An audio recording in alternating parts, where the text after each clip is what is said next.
Hello, hello, Leo Collective. Kamusta po kayong lahat? Ako po ito si James from James Tarot PH. Let's go na sa yung September 2026 reading. Ano po naghihintay sa inyo? But first, ihanda mo na yung isang tanong ha. Kung meron kang one big question sa dulo po, atin po yung babasahin by using these cards. Okay? Let's begin. Inhale and exhale your cards for the month. You have nice. Siya nga pala mga mahal kong Leo, maraming salamat po sa lahat ng mga hindi nag-i-skip ng ads, nagla-like, nag-share, nagko-comment, at patuloy pong sumusuporta sa atin. Malaking tulong po yan. So please, please, please, I need your help. Wag na wag po kayo mag-i-skip ng ads. Salamat po. So, at the background of your reading, meron kang the Five of Wands. Alam mo, ngayong buwan na ito, ramdam ko dito yung confusion mo tungkol sa isang bagay. Parang marami kang conflicted energy sa isip mo.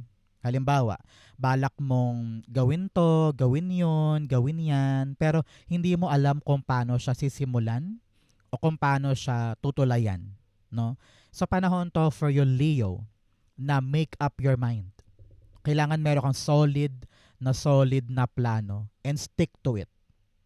Kapitan mo. Halimbawa, ngayong buwan na to, nag-iisip ka kung magtitindahan na lang ba ako or mag-online selling ako or mag-a-apply ako sa bayan. Di ba iba-iba yon? Marami kang gustong subukan. Pero sabi dito, let's focus muna sa isa na kaya natin para hindi tayo maguluhan, para hindi tayo mahirapan. At kapag nakapag-decide ka na, kapag malinaw ka na, yon ang itulay mo this September. And you will see na tama ang aking choice. Much better to. And hindi ka nahihirapan sa isip mo at hindi ka nai-stress. Okay? So palalimin natin to as we go along. Kung ano yung mga bagay na kailangan mong linawin sa'yo. Especially here in your core energy, meron kang the King of Wands. Sabi dito ng yung spirit guides, kailangan mo ngayon ng lakas ng loob tungkol sa isang bagay. May bala kang gawin may plano ka no? Ikaw dapat ang CEO ng buhay mo. Kailangan hawak mo ang pangarap mo, hawak mo ang desisyon mo, may control ka sa iyong sariling mga pagpapasya. Okay? Kaya ngayon, importante talaga makita mo, Leo, no? Makita mo yun, nakatingin siya dito. Kailangan makita mo yung mga bagay na dapat mong ma-realize na parang, mali pala to. Ganito pala dapat. Kailangan pala yun. Ito pala dapat yung strategy. Kapag naliwanagan ka na sa mga dapat mong makita, madali sa'yo na makapag-decide. Hindi na buhol-buhol yung utak mo. No? So now, kapag na-realize mo na, okay, mahal pala to, hindi ko pala pwedeng ituloy to, hindi kaya ng budget ko, dito na ako. No? So kumbaga, lumilinaw, dumidiretso, umiimpis yung mga iba-ibang paraan. At nakita mo na kung ano yung effective sa'yo. Diba? O halimbawa, ikaw ay naghahanap ngayon ng trabaho, public school teacher ka, sabi mo gusto ko nang makaangat, baka pwedeng sa abroad na ako. Pero halimbawa, hindi nagbubukas yung mga pintuan. May mga exam na kailangan ipasa, hindi ako nakapasa halimbawa. So, mas lumilinaw sa iyo yung direksyon na tama for you. Kaya ngayon, sugod laban. Have the lagablab sa puso mo na panahon na for me to fight. If this is really what I want, buo na yung isip ko, buo na yung loob ko, ilalaban ko to sa direksyong tumatama sa akin. Kapag may mga pinto ang nakasara at ayaw magbukas, huwag kang magsayang ng oras doon. Dumiretso ka doon talaga sa bagay na alam mong gumagana this time. Okay? Clarify natin si King of Wands. Ikaw pa nga to, Leo no? May Leo energy si King of Wands So kapag lumalabas ka sa iyong sariling reading, ibig sabihin, you have the power na maganap yung mga bagay ngayon. Okay? So Leo, ano po ang mga plano ninyo this September, no? Meron ka ba mga wish? I-comment mo yan sa baba. Matutupad yan this month. Okay? King of Wands. The Ten of Pentacles. Yes, panahon na to for you to think long term. Yang bang bagay na gusto mong itayo, gusto mong gawin, gusto mong simulan ngayon ay pangmatagalan ba? Natitiyak mo ba na ito ay long-lasting at ikagaganda ng buhay ko at buhay ng pamilya ko? Dahil kung yes, ipaglaban mo. Gawin mo yung makakaya mo para mag-strategize at ibigay yung effort na kinakailangan para magwagi ka dyan. Kasi nga kitang-kita ko dito, pang matagalang kasaganahan ang sasapitin mo. Kaya fight, fight, fight. At the bottom tower card, panahon na para sa pagbabago. At itong pagbabago na ito, required. Required siya para matumbok mo yung nais mo. Kaya kung tamad ka, kung marami kang bisyo, kung marami kang distraction sa paligid, paano mo matutumbok ito kung maraming dapat baguhin, di ba? So baguhin na yan, be disciplined para maabot yung dapat maabot. Okay? In the area of what you need to focus on, you have the Four of Pentacles. Pinapayuhan ka this month na maging matipid pagdating sa pera. Okay? Kung ano man yung mga inaalagaan mo, ipon, kita sa tindahan, or yung pumapasok na pera mula sa mga negosyo mo, maging masinop. Kasi marami kang mga laban na kailangan mong pagkagastusan or bilhin ng tama. Kaya umiwas ka dun sa mga pataasan ng ere. Halimbawa, si Kumare may bagong sapatos. Ay, bibili din ako ng bagong sapatos. No.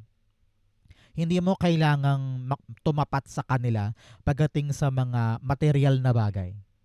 Okay, Leo, very, very, yan, alam ko naman na very, king and queen ka of the signs at kailangan bida ka palagi. Pero minsan pag alam mong, di ko naman kailangan yan eh, or hindi pa kaya ngayon ng pera ko, wag mong bilhin. Okay? Learn to be disciplined and smart pagdating sa paghawak sa pera, paghawak sa material wealth, at paghawak sa ipon. Okay? Ilaan yan sa mga investments or sa mga bagay na importanteng pangmatagalan. Halimbawa, school ng anak or lupa or retirement, di ba? So, doon tayo dapat mag-focus at mag-prepare. For others naman dyan, para sa ibang Leo, sinasabi dito na buksan mo ang sarili mo para sa mga bagay na gusto mong ipanalo. Kung may plano ka ngayon na sabi mo, this is the time for me to do this or create this kasi nga kitang-kita mo, pang long-term success siya, ilaban. Buksan mo ang sarili mo sa potential na yon. Kapag takot kang kumilos or takot ka to take a risk or kumawala sa iyong comfort zone, walang mangyayari. Sabi nga dito, surrender mo kay divine. Sabi mo, God, ito yung gagawin ko. Ito yung kilos ko. Unfamiliar sa akin. Hindi ako sigurado, pero ramdam ko, time na. Just surrender to God. And you will see na kakayanin mo. Okay? Four of Pentacles, the Five of Pentacles. 5 ito. Talaga namang change. No? Change sa the way na ipaglaban yung isang bagay. Change sa mga action para matiyak na panalo ka ngayon, no? Sabi dito ng yung spirit guides, panahon na for you to really fight for the things that you want. Sumugal sa mga bagay na alam mong kaya mong isugal ngayon. If you want growth, if you want success, kailangan mong kumawala sa comfort zone. At the bottom, the Seven of Wands. Protect, protect, protect. Sabi dito, protektahan mo yung mga bagay na sa'yo. Pera, alahas, bahay mo, hindi lahat dapat nakapasok dyan. Sabi rin dito kung meron kang opportunistang kaibigan or kamag-anak, let go of them. No? Yung mga kaibigan na ganid, yung kubra lang ng kubra, hingi ng hingi, or puro tanghod lang ng tanghod, nakaganyan yung kamay sa'yo, let them go. Because hindi pwedeng maupos ka or maubos ka kakabigay. Diba? So, panahon to for you to make a stand na parang, uy, tama na yan. Maglagay ka ng boundaries, no? Maglagay ka ng barikada para maprotektahan mo yung sayo. Okay? Importante yan. And make sure na hindi ka madaling maniwala sa mga sabi-sabi, no? Maging matalino ka naman for once, especially kung binobola ka lang or pinapaikot ka lang. So, mga Leo, ano po yung mga plano mo this month na nais mong magawa or matupad? I-manifest mo na yan sa baba para mangyari this September. Okay? In the area of what you need, meron kang the 7 of Wands. You need to focus sa mga bagay na gusto mong matupad this month. At hindi ka daw dapat papasindak sa mga humaharang sa'yo, sa mga kumakalaban sa'yo. If you want this, fight for this. Very simple. Pinapayuhan ka dito na kahit feeling mo hindi ka ready, you need to feel ready. Okay? Kasi tinatawag ng pagkakataon. Halimbawa, bigla kang tawagan na parang, uy Leo, nakapasa ka sa initial interview. Dito ka na sa training. So, wala kang choice. Hindi ka prepared, hindi ka handa, pero alam mong kailangan mong lumaban. So, if the opportunity knocks on your door, fight. At huwag mong isipin na hala, maraming magaling, hala, maraming kakompetensya, okay lang yun. Meron kang ibubuga at meron kang laban ngayon at meron kang tsansa na magwagi this time. 7 of Wands, the 4 of Pentacles. Yes, really, this is a great time for you to open yourself to the possibility and see kung ano yung mga bago mo makukubra sa buhay mo. Kapag duwag, walang makukuha. Kapag tamad, walang patutunguhan. Diba? So fight for the stability and financial abundance ngayong buwan na ito. At the bottom, the Moon card, alam ko na marami kang question, marami kang takot, marami kang alinlangan na parang kaya ko ba? Kaya ko bang ilaban yan? Sure ba? Marami kang tanong, di ba? Marami kang malabo. Pero okay lang yan. Ang importante yung tapang mo at yung intuition mo to really push forward. If you want this, go for it. If you really believe in yourself na kaya ko to, kahit malabo, gora. Because it will lead you to your stability. Okay? Importante yan. In the area of what's affecting your current energy, meron kang the Judgment card. Malaking desisyon ang gagawin mo this time patungkol sa mga plano mo. Sabi mo, panahon na para gawin ko to. God, sinusurrender ko sa iyo itong mga takot na ito. Sinusurrender ko sa iyo itong aking mga inhibitions, yung aking mga questions. Marami akong duda, marami akong takot. Pero sabi mo, sige Lord, kung talagang ito yung calling ko, kung talagang ito yung direction ko, gagawin ko na. Kumbaga, ginagawa mo na ngayon, yun talagang dati parang hindi ka pa sure, takot ka pa, dati nag-aalangan ka pa, pero ngayon you are now accepting your journey. You are now accepting your destiny, which is good for you. No? At huwag ka mag-alala, long term yan. Kaya kailangan talaga maging matapang ka. Matapang na suungin yung responsibilidad at yung laban na yun. Judgment, meron kang the 7 of Swords. Yes, dati iwas ka ng iwas. Dati parang ang dami mo pang dahilan, ang dami mo pang excuses, ang dami mo pang mga sinasabi na para lang ma-justify na wag mo na tong harapin, no? Pero ngayon, sabi mo, I'm gonna take the matters in my own hands and work on it. Parang aariba ka na, tatawagan mo na, pupuntahan mo na dahil gusto mo nang manalo ngayon. Gusto mo nang magkaroon ng long-term security and long-term abundance. At the bottom, the 8 of Wands. Sinasabi dito ng yung spirit guides na lahat ng action mo, lahat ng desisyon mo, lahat ng gagawin mo, dapat patugma dito. Halimbawa, balak mong makapagtayo ng bagong negosyo. So syempre, pag-aaralan mo yun, magtitipid ka. Lahat ng desisyon mo kukonekta dun sa plano. Diba? So ganon si 8 of Wands. Kailangan everything is connected and focus dun sa one goal ngayon.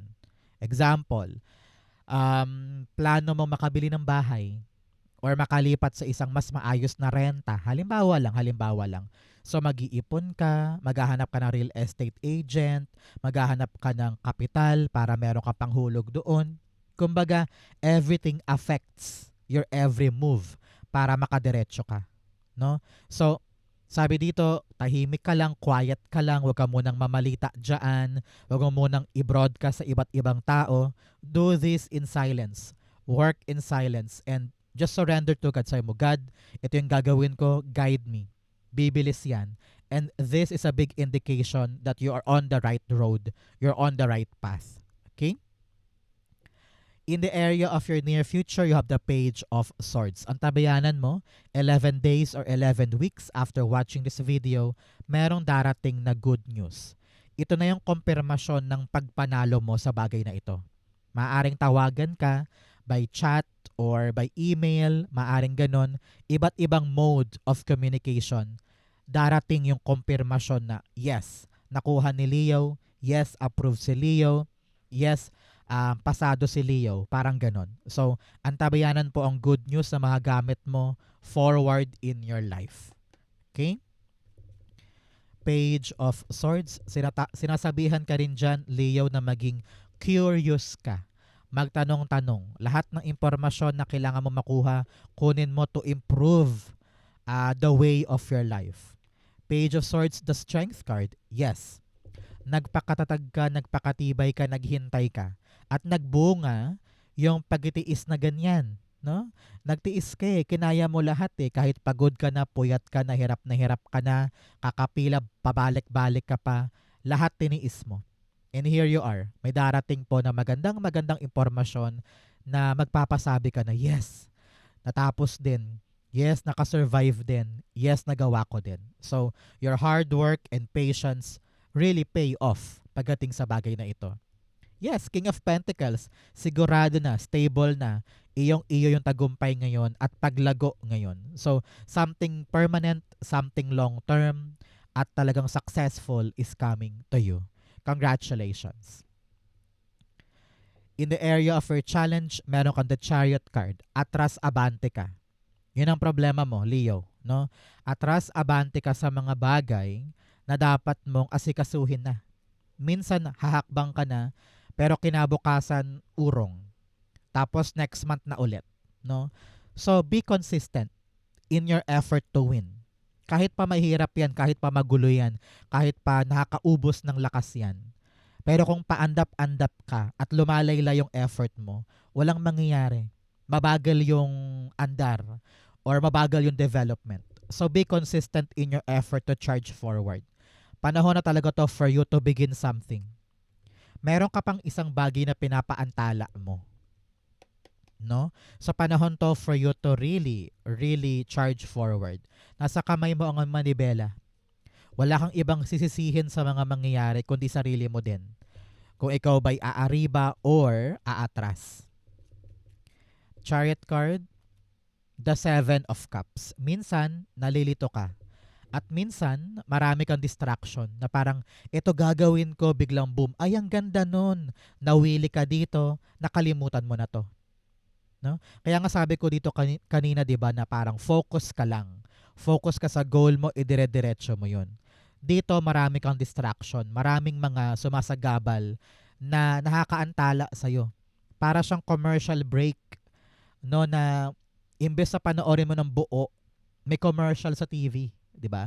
So, kailangan dito eyes on the prize and you really know what you want. Kapag paiba-iba ka pa at nalilito ka pa, huwag ka munang gumalaw. Kailangan dito buo ang loob. Sabi ko nga kanina, sigurado sa isip, no? Make up your mind, sabi ko sa opening natin. Dapat meron kang isang bagay na papanindigan mo at yun ang dapat mong idiretso. Six of Cups. Marami ka pang trauma or issue sa past na kailangan mong bitawan. Kaya ka siguro hindi makaaba-abante dahil meron ka pa ring bagay sa past na inaasahan mo pa ring pwedeng balikan or pwedeng kunin or pwedeng mayakap ulit. Pero sabi dito, move on na. May bago naghihintay sa'yo, doon ka mag-focus. Okay? In your fortune, you have the Nine of Swords. Sabi dito ng yung spirit guides, huwag ka nang masyadong mag-alala dahil all of your problems ay may solusyon. This time around, learn to really magpahinga, mag-relax, at huwag masyadong dibdibin yung mga bagay dahil merong solusyon yan. Your spirit guides are asking you, maaring this month magbakasyon ka or magmuni-muni ka, go out of your house, no? Para makaalis yung mga stress and negativity sa'yo. Pinapayuhan ka ngayon ng yung spirit guides to cleanse, no? Maligo with asin or maligo ka sa ilog or sa kahit sa banyo lang or sa pool, and hayaan mong tangayin ng tubig yung negativity sa Cleanse, cleanse, cleanse. Pwede mag-insenso ka or gumawa ka ng ibang bagay na magpapasaya sa'yo para malihis yung iyong energy. Okay? Pero huwag ka mag-alala, Leo. Your problem will be solved this month. Okay?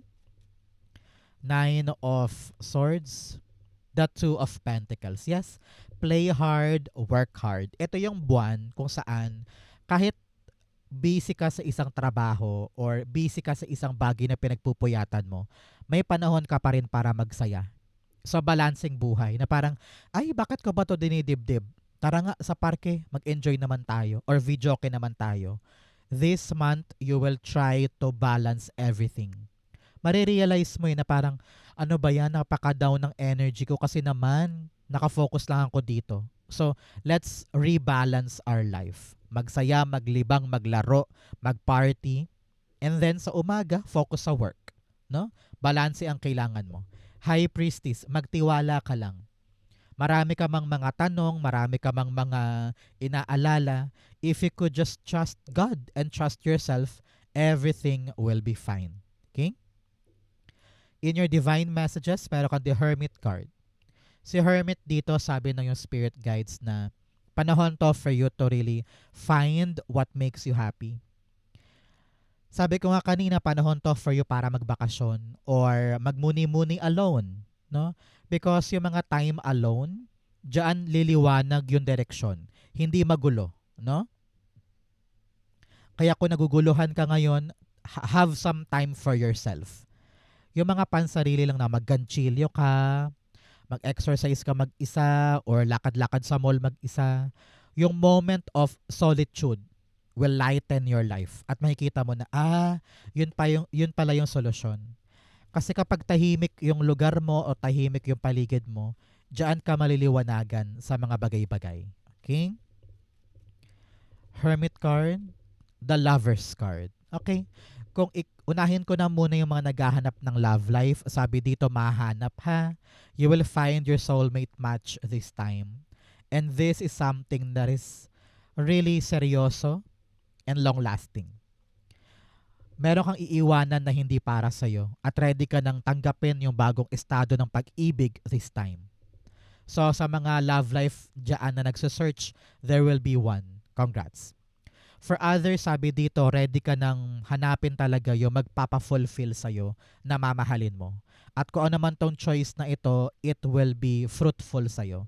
At dito ka talaga mag-excel at hindi mo pagsisisihan itong choice na ito because you know, ito yung para sa'yo. Congratulations. The long search is over. Darating na yan. Outcome mo yan, bigyan mo na kita ng fortune cards.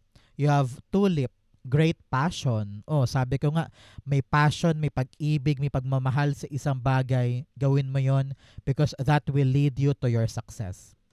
You also have Bell announcement. Meron daw pong darating na malaking impormasyon or balita this time around na talagang ikakapanalo mo at lulusaw sa mga iniisip mong problema. You also have Unicorn, use your intuition to make beneficial change. Kanina dito meron tayong High Priestess, ibig sabihin yung intuition mo napakalinaw. Yung mga bagay na kinakatakot mo, talagang merong sagot at kakatigan mo yun. You have Ring, a marriage will take place, either romantic or business. Sabi ko nga, merong next level na relasyon na seryoso. Maaring it will lead you to your marriage or meron kang ipapanganak na bagong business. Okay? Ang outcome ni Leo for September, patulay ng October, the Queen of Wands. Wow! Very, very, very in your element ka. Kung ano man tong naipanalo mo, kung ano man tong laban na ito talagang gagawin mo, sabi dito, it will make you so confident na walang makakapigil sa'yo para tumbukin pa yung mga other things in your life moving forward. Your confidence is really on the roof. no? Talagang tumataas yung tiwala mo sa iyong sarili, palaban ka na ngayon, at very, very positive ka pagdating sa mga bagay-bagay. You have King and Queen of Wands here. Meron talagang solid connection dito. Partnership, no? Kung may asawa ka man ngayon, magtulungan daw kayo para maabot nyo yung mga pangarap ninyo. Pero kung single ka naman, naku, mamimit mo yung exciting partner na magpapaganda ng Setyembre at Oktubre mo. So ngayon, talagang Leo, very, very outgoing ka, adventurous, you will try many things. At panahon to for you talaga to step out of your comfort zone and be adventurous. Ano? Clarify natin. Queen of Wands, the Three of Swords. Dahil sa mga sinapit mo noon, sabi mo, ayoko ng patali. Ayoko ng patali sa mga pain in the past. At keber ka na, no, wala ka ng pakialam sa ibang tao. Gagawin ko yung gusto ko. At ready na ako maghilom sa mga pain from the past. Ready na ako to create my new world o create my new destiny. Sabi dito ng yung spirit guides, nakatulong din yung past eh. Kahit gaano kasakit, kahit gaano ka painful, dahil pinatibay ka niya. Which is good for you. At the bottom, the Wheel of Fortune, magbabago na yung kapalaran ngayon. No? Kung dati para ang hirap-hirap, hindi pumapabor, ngayon, things will change for the better and you will be so confident sa mga sisimulan. So congratulations, okay? Kaya gumora ka. Walang makapigil ngayon sa'yo para manalo at lumaban because you have the power to make it happen. So Leo, diretso na tayo sa isang tanong, isang sagot. Pumikit ka na dyan. Think of your one question. Inhale and exhale. The answer to your question, meron kang the Nine of Wands, the Six of Cups, and the King of Swords. At the bottom, you have the Empress card. Meron kang binubuo. Meron kang kine-create and you're thinking kailan ba ito mangyayari, kailan ba ito mapipisa, kailan ko ba ito makukuha, kailan ang resulta. It will happen to you. Kaya wag bibitaw. Okay? Give it your best. Meron pang pivot na mangyayari. Ibig sabihin, merong magandang direksyon na patutunguhan itong bagay na ito kapag nilaban mo. God is giving you the gift now. This gift, maaring you're waiting for pregnancy. Ano? You're waiting for a baby. Kitang-kita ko dito, yes, meron. If you're waiting for something to arrive o magbunga, it will happen. Itong triumph over obstacle, kumbaga, tinetest ka lang ni universe kung gaano ka kaseryoso sa binubuo mong yan. Kaya be strong, be brave, maging tawag dito, magkaroon ka ng paninindigan dito na ilaban siya hanggang dulo. Hanggang may chance ka pa, huwag mawawala ng pag-asa because everything now is working in your favor.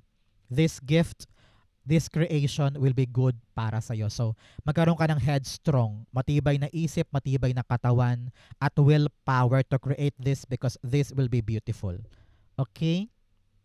If you're waiting for a yes or no, the answer is yes. It will be good para sa'yo. Darating din siya. Okay? So Leo, yan po yung isang tanong, isang sagot. Ganon din po ang inyong buong September reading. Sa po kayo nakaresonate, comment below. Basahin ko po yan. Thank you mga mahal kong Leo for watching hanggang dulo. I love you. This has been James for James Tarot PH. God bless everybody.